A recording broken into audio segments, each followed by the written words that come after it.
오늘은 차별을 넘어 통합으로 두 번째 강으로서 미국 독립전쟁을 시작해 보겠습니다. 우리가 앞서 영국 내전에서는 왕과 귀족들 사이의 갈등을 다 다뤄봤잖아요. 오늘 두 번째 강에서는 이제 미국과 영국이라고 하는 식민지와 식민지 모국 사이의 갈등을 한번 다뤄보려고 합니다. 우리도 일본의 식민지였던 경험이 있는 나라이기 때문에 여러분들이 한번 잘 연결을 지어 보시면서 미국 독립전쟁의 과정을 쫓아가 보면 훨씬 더 좋을 겁니다. 자, 우선 지금의 미국과 1775년의 미국이 이제 어떻게 다른지를 먼저 한번 살펴봐야 해요. 여러분, 왼쪽의 지도가 처음 영국의 식민지로 출발했을 때의 미국입니다. 그러니까 그때는 미국이라고 하는 이름이 붙지 않았죠. 그냥 13개의 식민지라고만 얘기하는데요. 이것이 미국의 지금 동부해안을 쭉 따라서 13개의 식민지가 만들어진 건데요. 여러분들이 잘 아는 주를 한번 찾아볼까요? 네, 뭐가 보여요, 여러분? 네, 뉴욕주가 보이죠, 그죠? 네, 지금 코로나로 난리치고 있는 뉴욕주도 보이고, 여러분 뉴욕주 밑에 보면 펜실베니아, 매사추세츠가 보이네요, 그렇죠? 요 매사추세츠는 우리나라 학부모님들이 엄청 좋아하는 주예요. 왜냐하면 요 주에 하버드 대학이 있기 때문입니다. 네, 이렇게 작은 13개의 주로 시작을 한 미국이, 여러분 오른쪽 지도를 봐주세요. 오른쪽 지도를 보시면 1783년에 독립전쟁을 끝내고 이제 정말 미국이라고 하는 국가가 등장했을 때는 왼쪽의 13개의 식민지보다는 훨씬 넓은 영토를 차지하게 되는 거죠.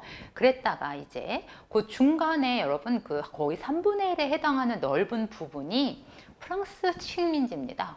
이 프랑스 식민지는 미국이 돈을 주고 구매를 하게 되는 거죠. 그리고 나면 이제 여러분 보라색으로 보이는 부분이 멕시코로부터 구입한 부분인데요. 요 멕시코는 에스파니아의 거의 300년 식민지였거든요. 멕시코가 독립을 한 다음에 굉장히 약한 상태의 멕시코와 미국이 전쟁을 벌여서 정말 멕시코로부터 헐값에 구입한 땅이, 여러분 지금 보시는 무슨 캘리포니아, 여러분 텍사스, 뉴멕시코 이런 땅들이 모두 멕시코로부터 구입한 땅들이죠. 그러니까 이 1775년에 전쟁을 시작해서 83년에 독립을 한 이 미국이라고 하는 국가가 우리가 지금 현재 생각하는 넓은 북아메리카의 절반을 가지고 있는 미국이라고 하는 국가가 되기까지 거의 여러분 한 7, 80년 정도의 시간이 필요했다라는 것을 우리가 알 수 있습니다. 자, 그러면 이제 우리는 독립전쟁으로 가는 과정을 봐야 되잖아요. 그 첫 번째 단추를 뭐부터 끼우면 되냐면 1756년에서 63년까지 있었던 7년 전쟁이라고 하는 것을 보면 되는데요. 여러분, 이 7년 전쟁은 영국과 프랑스 간의 전쟁입니다. 그러니까 영국과 프랑스가 도처에서 식민지를 놓고 한판 붙은 거예요. 근데 북아메리카에서만 붙은 게 아니라 여러분 유럽 대륙에서도 전쟁이 있었고 아시아에서도 전쟁이 있었죠. 그러니까 거의 세 개의 커다란 지역에서 영국과 프랑스가 전쟁을 했는데, 영국과 프랑스만 전쟁을 한 것도 아니고요. 여기에 각각 이해관계에 따른 여러 다른 국가들이 이제 개입을 하게 되는 거죠. 여러분, 북아메리카에서는 굉장히 슬픈 얘기를 우리가 하나 해야 되는데, 북아메리카의 원래의 주인이 누구예요, 여러분? 설마 영국인, 프랑스인 이렇게 생각하시는 건 아니죠? 북아메리카의 원래의 주인은 아메리카 원주민입니다. 우리는 뭐라고 잘못 알고 있냐면 잘못된 이름으로 더 많이 알고 있죠. 인디언이라고 하는 잘못된 이름을 많이 부르고 있는데요. 그것은 명칭, 그러니까 그 지역의 이름을 콜럼버스가 처음에 잘못 알았기 때문에 붙은 이름이고요. 원래는 아메리카 원주민 이렇게 붙어야 합니다. 되게 다양한 부족들이 있잖아요. 그 부족들이 각각 영국과 프랑스를 나눠서 지지했기 때문에 여러분 오히려 영국과 프랑스 간의 전쟁이 끝나고 났을 때 인디언들 간에 이 결렬, 여러분 분쟁 그런 것들이 되게 심했다라는 얘기를 우리가 하나 들어야 합니다. 근데 요 7년 전쟁에서 궁극적으로 여러분 영국이 승리하게 되죠. 그런데 문제는 영국이 승리를 했기 때문에 이제 시작되는 거죠. 놀랍죠, 여러분? 왜 그랬을까요? 전쟁을 오래 했잖아요. 7년간이나 했잖아요. 거기다가 프랑스라고 하는 굉장히 큰 나라하고 싸웠잖아요. 그렇기 때문에 전쟁의 비용이 어마무시하게 많이 든 겁니다. 그러면 전쟁을 하는 기간에는 그 모든 전쟁의 비용을 사실은 영국 국민들한테 세금을 더 거두면서 충당을 했어요. 근데 이제 전쟁이 끝나고 나니까 영국의 국민들이 우리한테 더 이상 세금을 걷지 말라 이렇게 되는 거죠. 그래서 영국 정부는 필요한 자금을 얻기 위해서 결국 누구한테 세금을 거둘 수밖에 없게 됐을까요? 네, 맞습니다. 식민지인들에게 세금을 거둘 수밖에 없는 상황이 드디어 만들어지게 되는 거죠. 그래서 영국의 식민지 정책이 변화할 수밖에 없게 됩니다. 여러분, 거의 이제 그 1775년에 전쟁을 하게 될 때까지 매년 새로운 법들이 만들어진다라고 생각하시면 되는데 우리는 대표적인 몇 개만 살펴볼 겁니다. 첫 번째가 1764년에 설탕법이라고 하는 거예요. 여러분, 설탕, 포도주, 커피 우리가 일상적으로 되게 많이 지금도 먹는 것들이잖아요. 그런데 이런 것들을 영국의 식민지에서만 수입하라는 겁니다. 영국의 식민지가 아닌 곳에서 수입하는 모든 물품에는 엄청난 양의 관세를 부과하겠다라는 것이 1764년 설탕법이고요. 두 번째는 이제 1765년에 숙박법이라는 것이 나오게 되는데요. 식민지인들에게 영국 군대 주둔에 필요한 숙식 및 물품 제공을 요구하게 되는 겁니다. 여러분, 그러면 이 식민지인들이 민간인들이잖아요. 자기들의 집에 심지어 영국의 군인들을 숙박시켜야 할 필요도 있고 그게 싫으면은 엄청난 돈을 내거나 그래야 되는 거잖아요. 그거 누가 좋아하겠습니까? 이미 벌써 엄청난 양의 관세도 지금 부과하고 있는 판인데요. 그래서 요 1765년 숙박법에는 뉴욕 의회가, 뉴욕이 큰 주니까요. 뉴욕 의회가 강력하게 이제 반발을 하게 되는 거죠. 여러분들이 혹시 지금 수업을 들으면서 식민지의 무슨 의회? 이렇게 생각할 수도 있어요. 아주 좋은 질문입니다. 여러분, 요 13개의 식민지는 사실 17세기 초반부터 만들어졌는데요. 요 거의 150년이 될 때까지 영국 정부와 좋은 관계를 유지했어요. 왜냐하면 영국 정부가 식민지에 대해서 엄청나게 큰 자치권을 줬기 때문입니다. 각 주는 주의 모든 의회가 있고 주의 행정부도 있고 여러분 뭐 법원도 있고 그러니까 각기 독립된 정부를 다 굴리고 있는 거죠. 그 중에서 이제 강력한 뉴욕 의회가 반발을 하고 우리는 이거 숙식과 물품을 제공하지 못하겠다. 이렇게 나오니까요. 여러분, 영국 정부는 여기에 어떻게 반응을 했냐면 뉴욕 의회를 해산하는 것으로 강력 대응을 하게 되는 겁니다. 자, 요 상황에서 이제 1665년에 인지세법이라고 하는 것이 전 식민지 사람들의 분노를 유발한 아주 끔찍한 법안을 영국 정부가 만들게 되는데요. 여러분, 인지라는 거 아세요? 거기 지금 정중간에 영국 수입인지라는 거 보이시죠? 일종의 우표라고 생각을 하시면 되는데 자, 우선 인지세법이 뭔지 내용을 봐볼까요? 신문, 달력, 팜플릿, 증서, 유언장, 면허증. 그러니까 모든 기록물이에요. 활자가 된 모든 것들. 여기다 하나 더 붙이면 심지어 통장. 여러분, 이것도 활자가 된 거잖아요. 그러니까 통장. 이런 것까지 모든 기록물에 요 영국에서 수입한 인지를 붙여야 하는 겁니다. 여러분, 그러니까 이 영국 정부가 수입 인지를 팔아서 엄청난 내부 거래세를 지금 얻게 되는 거죠. 예를 들어서 내가 10,000원짜리 책을 판다. 그럼 뒤에다가 20원짜리 영국의 수입 인지를 붙이는 거예요. 그럼 내가 책을 한 권, 두 권 팔 때마다 계속 인지를 붙여야 되는 거죠. 무슨 말인지 알겠죠? 그래서 요 1765년에 요 인지세법이라고 하는 것은 활자를 많이 사용하는 사람들에게 굉장히 불리했던 법안. 운동입니다. 즉 식민지의 엘리트층을 단번에 반영운동, 영국에 반대하는 반영운동의 지도층으로 결집을 시키게 되면서 이제 식민지인들이 우리는 심지어 영국 의회에 대표조차 보낼 수 없는데 그런 우리한테 왜 세금을 걷냐? 라는 대표 없는 곳에 과세 없다. 우리에게 세금을 거두려면 우리에게도 영국 의회에 갈 수 있는 대표권을 부여해 달라 라고 하는 강력한 요구를 시작하게 되고요. 여러분 심지어 식민지 전체에서 격렬한 반발이 시작되면서 영국 상품 불매 운동이 처음으로 시작된 것이 바로 1765년의 인지세법 때문입니다. 어떻게 됐을까요? 영국 정부가 전혀 예상하지 못했던 강력한 반발이었거든요. 그래서 1766년에 영국 정부는 인지세법을 철회할 수밖에 없게 되는 거죠. 여러분 그 옆에 오른쪽의 그림이 영국의 신문에 나타난 풍자화인데요. 여러분 이 영국 정부가 지금 인지세법을 철회했다는 것을 보여주는 거예요. 말을 타고 낭떠러지로 지금 막 향하고 있잖아요. 그 뒤에 앉은 사람이 영국의 왕이겠죠. 이렇게 영국 정부가 실패했다라는 통탄과 비탄의 모습을 보여주는 그런 풍자화입니다. 자, 그 다음을 보시면 이제 점점 더 점입가경으로 들어가고 있습니다. 1770년 3월 5일에 보스턴 학살 사건이 일어나죠. 여러분 우리 먼저 짚어야 되는 거 학살이라고 하는 용어인데요. 여러분 학살이라고 하는 것은 무장을 하지 않은 사람들을 죽이는 것, 그것을 우리가 학살이라고 보통 정의합니다. 그런데 이 보스턴 학살 사건은 보스턴 항구에서 일어난 거예요.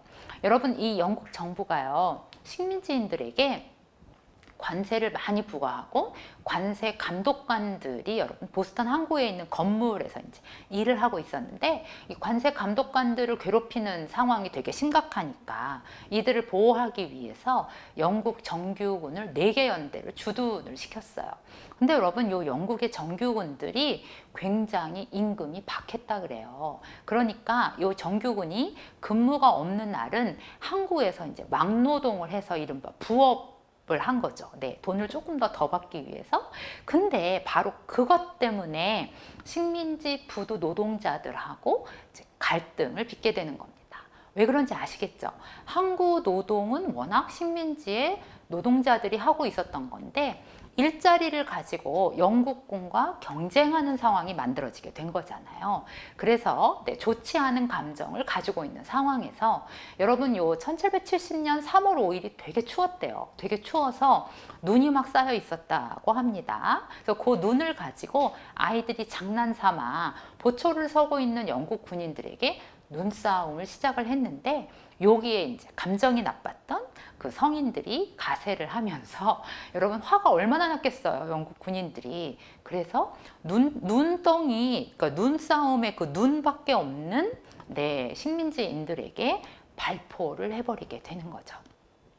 5명의 사망자가 났을 뿐만 아니라 여러분 이 식민지 전체가 이제 난리가 나는, 이 영국을 정말 몰아내자라고 하는 그런 외침들이 식민지 전체에서 일어나는 그런 상황이 만들어졌습니다.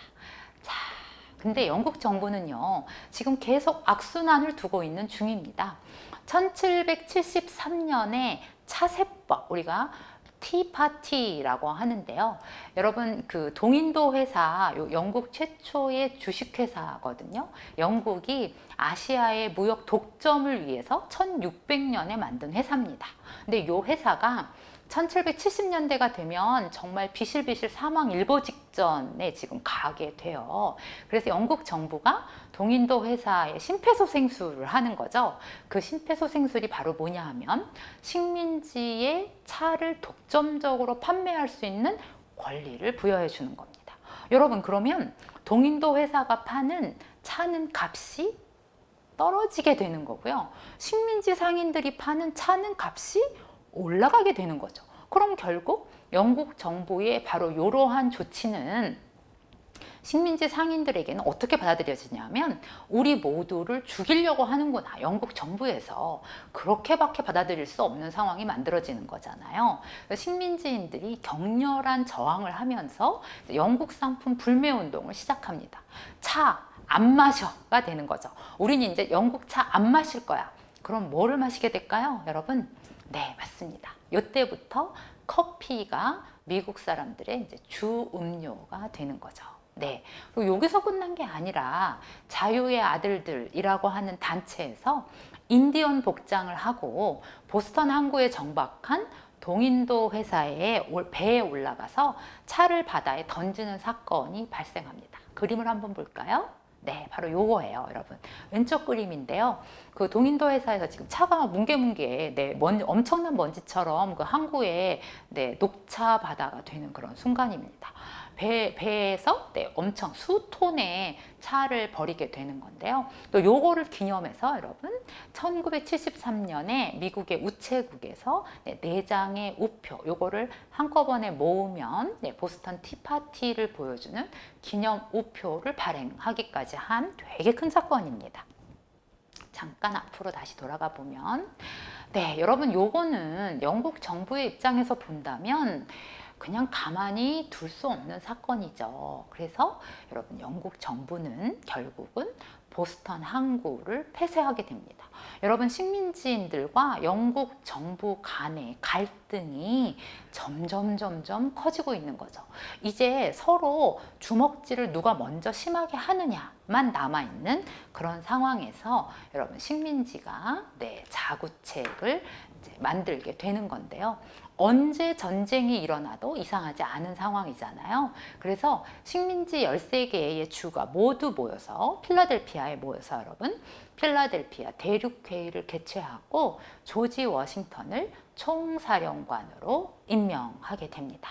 그러면서 이제 전쟁이 당연한 것이다 라고 하는 명분을 줘야 되는 거잖아요. 그 명분을 바로 토마스 페인이 상식이라고 하는 글을 써서 명분을 제공하게 되는 거죠. 이렇게 나쁜 짓을 하는 영국 정부를 우리가 모국으로 계속 모시는 것은 상식이 아니다 라는 글이 바로 이 토마스 페인의 상식이라고 하는 겁니다. 자, 누가 먼저 총을 쐈을까요? 볼까요? 네. 네, 우리 요거 하나 빼먹었네요. 이 상식과 더불어서 여러분 이제 새로 태어나는 미국이라고 하는 국가는 이런 모습을 가지게 될 거야 라는 것을 보여주는 것이 토머스 제퍼슨이 쓴 이 독립선언서입니다. 혼자 쓴 것은 아니고요. 그러니까 대표 지필이라고 생각하시면 되는데 1776년 7월 4일에 만들어진 거거든요. 여러분 이 공식적인 문건에 놀라운 사상이 담겨 있습니다. 모든 사람은 평등하다라고 하는 평등사상과 생명권, 자유권, 행복 추구권을 자연권으로 한꺼번에 묶어서 너무나 당연한 인간의 권리로 지금 표현하고 있고요. 모든 주권은 인민에게 있다라고 하는 인민주권론과 이러한 일을 하지 못하는 정부는 끌어내리는 게 맞다라고 하는 혁명권까지 네, 모두 있는 네, 놀라운 문서가 바로 독립선언서가 되겠습니다. 자, 이제 전쟁입니다. 전쟁만 남았죠, 여러분. 1775년 4월 19일에 보스턴 렉싱턴가에서 네, 영국군과 식민지 민병대가 총을 쏘게 되죠. 지금도 누가 먼저 쐈는지 미스테리로 남아있는데요. 네, 결국은 전쟁을 시작하게 되는데 이 13개의 식민지를 도운 국가가 바로 프랑스와 에스파니아와 네덜란드입니다. 모두 영국과 해상권을 둘러싸고 식민지를 둘러싸고 서로 격렬하게 대립했던 국가들이 되겠죠. 네, 그래서 무려 8년에 거친 긴 전쟁의 끝에 1783년 9월 3일 미영 조약이 체결되면서 결국 영국이 미국의 독립을 인정하게 되는 겁니다. 우리가 알고 있는 유나이티드 스테이츠 오브 아메리카가 탄생하게 되는 거죠. 여러분, 우리 다음 수업을 하게 된다면 다음 수업에서는 요 새로 탄생한 미국이 어떤 모습을 가지고 있었을까를 한 번 더 살펴보기로 해요. 왜냐하면 모든 사람은 평등하다 독립선언서에 나와 있지만 미국에는 오랫동안 뭐가 존재했습니까? 그렇죠. 노예라고 하는 것이 존재했잖아요. 즉 모든 사람은 평등하지 않았다가 되겠죠. 네, 여러분 오늘 수업은 여기까지 합시다. 수고했습니다.